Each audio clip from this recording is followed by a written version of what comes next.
मेरे प्यारे शिष्यों, स्वागत है आप सभी का आपके ही YouTube channel Hindi English improver में राजेश साहू के द्वारा।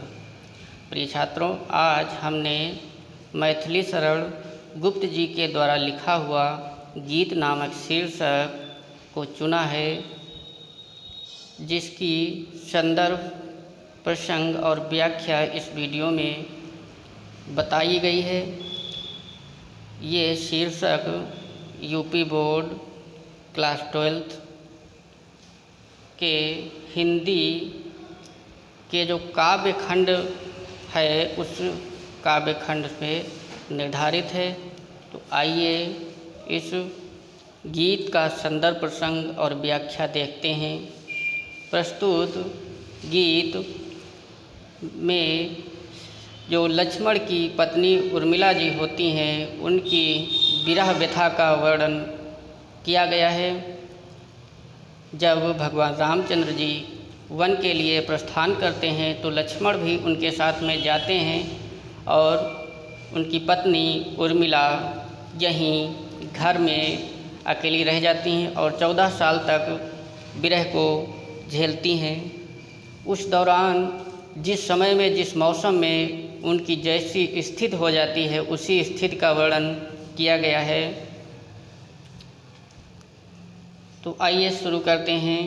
निरख सखी के खंजन आए, फेरे उन मेरे रंजन ने, नयन इधर मन भाए, फैला उनके तन का आतप, मन से सर सरसाए, घूमे वे इस ओर वहाँ, ये हंस यहाँ उड़ छाए, करके ध्यान आज इस जन का, निश्चय वे मुस्काए, फूल उठे हैं कमल, अधर से यह बंदूक सुहाए, स्वागत स्वागत शरद, भाग्य से मैंने दर्शन पाए, नभ ने मोती वारे, लो ये अश्रु अर्घ्य भर लाए। तो लक्ष्मण की पत्नी उर्मिला जी अपनी सखी से कहती हैं कि हे सखी, देखो ये खंजन पक्षी दिखने लगे हैं, ये खंजन पक्षी आए हैं, तो ऐसा लगता है कि फेरे अर्थात घुमाए हैं उन मेरे रंजन, मेरे प्रियतम लक्ष्मण जी ने अपनी आँखों को इधर घुमाया है। कहती हैं कि ऐसा लग रहा है कि मेरे प्रियतम ने मेरे नयन को अच्छे लगने वाले, आनंद देने वाले नयनों को इस तरफ घुमाया है। फैला उनके तन का आतप, मन से सर सरसाए। और आगे कह रही हैं कि यह संसार में जो आतप अर्थात ताप है, गर्मी है, यह उनके ही शरीर से फैला हुआ है, अर्थात यह उनकी तपस्या का परिणाम है जो संसार में इतना अधिक ताप है। मन से सर सरसाए, और मन से अर्थात हृदय से वे सर सरसाए मतलब बहुत अच्छे लगते हैं, अर्थात मन से सर सरसाए। मन रूपी तालाब में या सरोवर में जिस प्रकार से कमल खिल जाते हैं, उसी प्रकार से घूमे वे इस ओर वहाँ, ये हंस यहाँ उड़ छाए।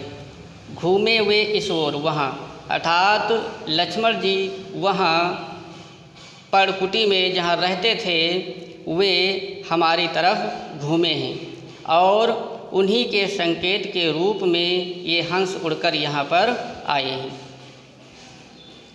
करके ध्यान आज इस जन का, निश्चय वे मुस्काए हैं। फिर आगे उर्मिला कहती हैं कि करके ध्यान अर्थात लक्ष्मण जी ने आज ध्यान किया है इस जन अर्थात लोग, और लोग का मतलब यहाँ पर वो अपने लिए प्रयोग कर रही हैं। कह रही हैं कि लक्ष्मण जी ने आज हमारा ध्यान करके थोड़ा सा वे मुस्काए हैं, निश्चित रूप से वे मुस्काए हैं।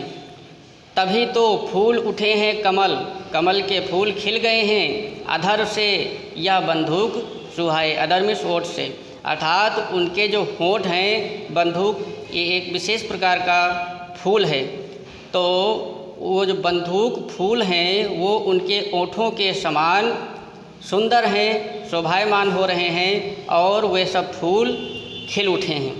स्वागत स्वागत शरद, भाग्य से मैंने दर्शन पाए।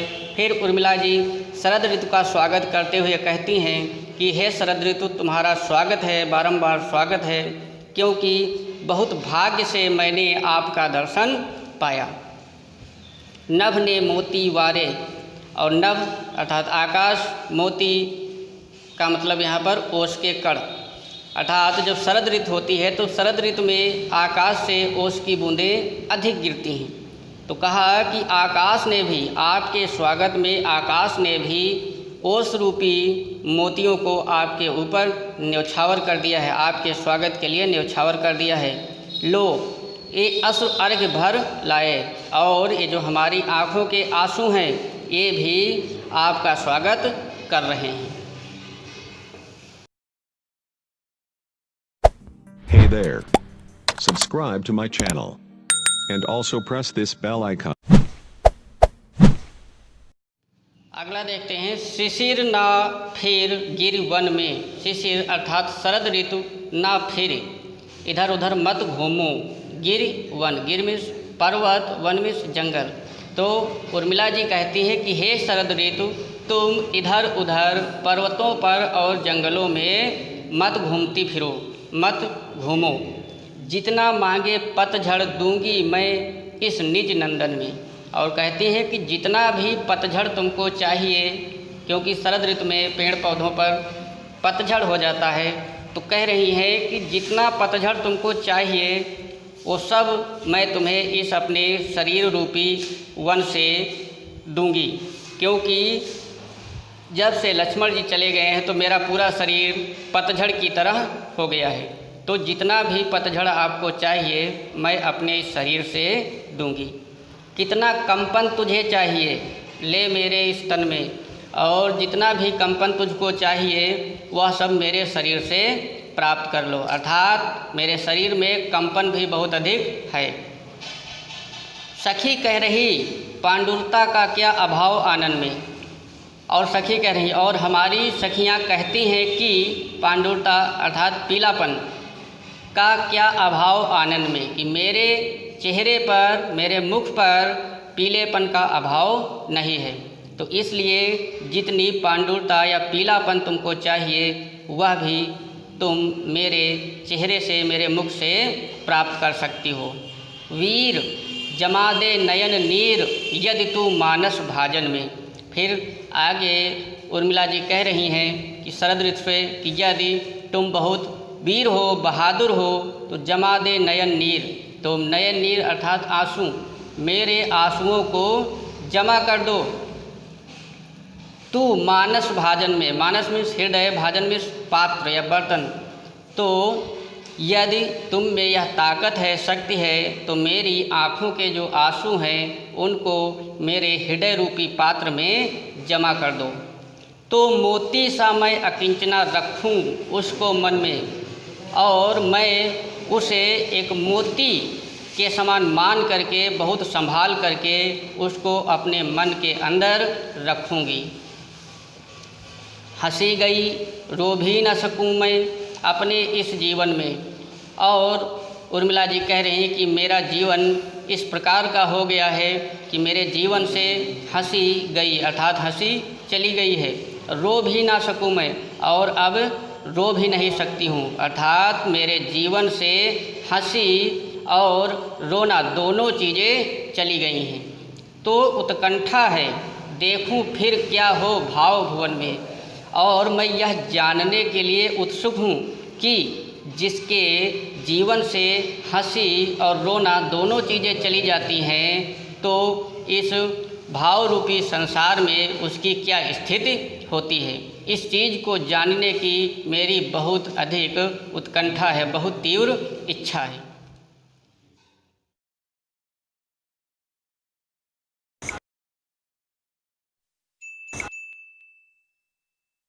अगला पद देखते हैं। मुझे फूल मत मारो मैं अबला बाला वियोगिनी कुछ तो दया विचारो। अर्थात जब शरद ऋतु आती है और उर्मिला को कामदेव जी सताते हैं, परेशान करते हैं, अपना प्रभाव डालते हैं उर्मिला के ऊपर, तो उर्मिला कामदेव से कहती हैं कि हे कामदेव, मेरे ऊपर फूलों की बरसात मत करो, अर्थात मुझे फूलों से मत मारो। क्योंकि जो कामदेव होते हैं वो फूलों के बाण चलाते हैं।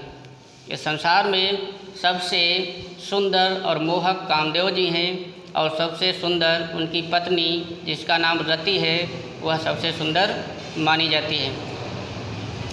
तो जब कामदेव का असर उर्मिला पर होता है तो वही उर्मिला कहती हैं कि हे कामदेव जी, मेरे ऊपर अपने फूलों के बाण मत चलाओ। मैं अबला बाला वियोगिनी, कुछ तो दया विचारो। कह रही मैं अबला अर्थात मैं स्त्री हूँ, वियोगिनी और वियोग झेल रही हूँ, अर्थात इस समय विरह की मारी हूँ। कुछ तो दया विचारो, इसलिए हमारे ऊपर थोड़ी दया करो, क्योंकि मैं स्त्री हूँ, वियोगिनी और पहले से ही वियोग को झेल रही हूँ, इसलिए हमारे ऊपर थोड़ी दया करो। होकर मधु के मीत मदन पटु, तुम कटु गरल न गारो। होकर मधु अर्थात कामदेव, मीत में मित्र, मदन कह रही हैं कि तुम तो हे कामदेव जी, तुम मदन अर्थात यहाँ पर लक्ष्मण जी मान लीजिए, लक्ष्मण के मित्र हो, मदन अर्थात श्री कृष्ण के मित्र हो। पटु तुम कटु गरल ना गारो, और इस मेरे शरीर पर कटु अर्थात कड़वे या निरर्थक, गरल में विष, तो मेरे शरीर पर विष की बौछार मत करो, क्योंकि तुम श्री कृष्ण के मित्र हो, ईश्वर के मित्र हो, सुंदरता के मित्र हो, इसलिए हमारे शरीर पर विष की बौछार मत करो। मुझे विकलता, तुम्हें विफलता, ठहरो, श्रम परिहारो। फिर आगे करें मुझे विकलता, जब आप मेरे ऊपर अपना प्रभाव डालेंगे तो मैं परेशान होंगी, मैं विकल होंगी अर्थात परेशान होंगी, और तुम्हें विफलता, और यह काम करने में तुम्हें असफलता मिलेगी। इसलिए ठहरो, थोड़ा रुक जाओ, श्रम परिहारो, पहले अपने श्रम को अर्थात थकान को दूर करो। नहीं भोगनी यह मैं कोई, जो तुम जाल पसारो। फिर आगे उर्मिला जी कहती हैं मैं कोई भोग विलास करने वाली स्त्री नहीं हूँ, जिसे तुम ऐसा समझ करके, भोगनी समझ करके अपने जाल को फैला रहे हो। तो मैं कोई भोग विलास करने वाली स्त्री नहीं हूँ, इसलिए हमारे ऊपर अपना जाल मत फैलाओ। बल हो तो सिंदूर बिंदु यह हर नेत्र निहारो। और फिर एक धमकी टाइप में दे करके कामदेव जी से कहती हैं कि यदि तुम्हारे अंदर हिम्मत है, साहस है, तो सिंदूर बिंदु अर्थात मेरी मांग में जो ये सिंदूर है, इस सिंदूर को देखो। और यह सिंदूर जो है हर नेत्र अर्थात शंकर जी के तीसरे नेत्र के समान है, जो जब खुलता है तो प्रलय होती है, कयामत आती है। इसलिए मेरा जो यह सिंदूर बिंदु है यह शंकर जी के तीसरे नेत्र के समान है। अगर हिम्मत है, साहस है, तो इस सिंदूर बिंदु को देखो। रूप दर्प कंदर्प तुम्हें तो मेरे पति परवारो। फिर आगे कह रही रूप मीन्स रूप, दर्प मीन्स अभिमान। कह रही यदि तुम्हें अपने रूप का अभिमान है, घमंड है, तो तुम उस रूप और घमंड को मेरे पति अर्थात लक्ष्मण जी के ऊपर न्यौछावर कर दो। लो यह मेरी चरण धूल उस रति के सिर पर धरो। और फिर आगे कह रही हैं कि यदि तुम्हें अपनी पत्नी पर गर्व है, अभिमान है, रति पर अभिमान है, तो मेरे चरणों की इस धूल को ले जाओ और उस रति के सिर पर मेरे चरणों की धूल को रखो। अर्थात तुम्हारा रूप का अभिमान, घमंड और तुम्हारी पत्नी का रूप और घमंड मेरे पति और मेरे से अधिक अच्छे नहीं हो सकते, अर्थात तुम्हारा प्रभाव यहाँ पर नहीं पड़ने वाला है। अगला देखते हैं। यही आता है इस मन में, छोड़ धाम धन जाकर मैं भी रहूं उसी वन में। उर्मिला जी कहती हैं कि अब हमारे मन में यही बात बार बार आती है कि मैं धाम अर्थात इस घर को, धन और जो जितना भी धन संपदा है, इस घर और सभी संपत्ति को छोड़ करके मैं भी उसी जंगल में जाकर रहूं जहां हमारे प्रीतम लक्ष्मण जी रहते हैं। प्रिय के व्रत में विघ्न न डालूं, रहूं निकट भी दूर। और कहती हैं प्रिय के व्रत में विघ्न न डालूं। अर्थात मेरे प्रियतम लक्ष्मण जी ने जो व्रत लिया है रामचंद्र और सीता जी की सेवा करने का, तो उनके इस व्रत में मैं कोई विघ्न अर्थात कोई भी कष्ट नहीं पहुंचाऊंगी, कोई भी बाधा नहीं उत्पन्न करूंगी और रहूं निकट भी दूर। अर्थात मैं जब वहां जाऊंगी तो उनके पास भी रहूंगी, लेकिन एकदम पास नहीं जाऊंगी, थोड़ा दूर रहूंगी। अर्थात जब मैं उनके व्रत में कोई बाधा नहीं डालूंगी और जब मैं वहाँ रहने लगूंगी तो पास होकर के भी दूर रहूंगी। अर्थात इतनी दूर रहूंगी कि उनके पास नहीं जाऊंगी और उनका दर्शन भी होता रहे, दीदार भी होता रहे और व्यथा रहे पर साथ साथ ही समाधान भरपूर। और आगे कहती है कि यद्यपि परेशानी तो होगी, व्यथा तो रहेगी, लेकिन उसके साथ साथ समाधान भी होगा, क्योंकि मुझे लक्ष्मण जी का हर समय दर्शन होता रहेगा, दर्शन का लाभ प्राप्त होता रहेगा। इसलिए और व्यथा इस चीज़ की रहेगी कि मैं उनके एकदम पास नहीं जाऊंगी, तो इस व्यथा के होते हुए भी इस व्यथा का समाधान भी मिलेगा। और हर्ष डूबा हो रोदन में, यही आता है इस मन में। फिर आगे कहती है कि हर्ष डूबा हो रोदन में, और जो मेरी खुशी है वह डूबी हो रोदन में अर्थात रुआई में, तो मुझे वहाँ पर खुशी भी प्राप्त होगी और थोड़ा थोड़ा रोना भी आएगा।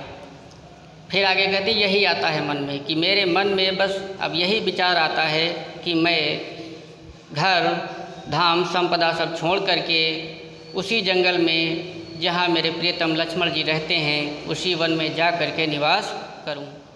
बीच बीच में उन्हें देख लूं मैं झुरमुट की ओट, और जब वे निकल जाएं तब लेटूं उसी धूल में लोट।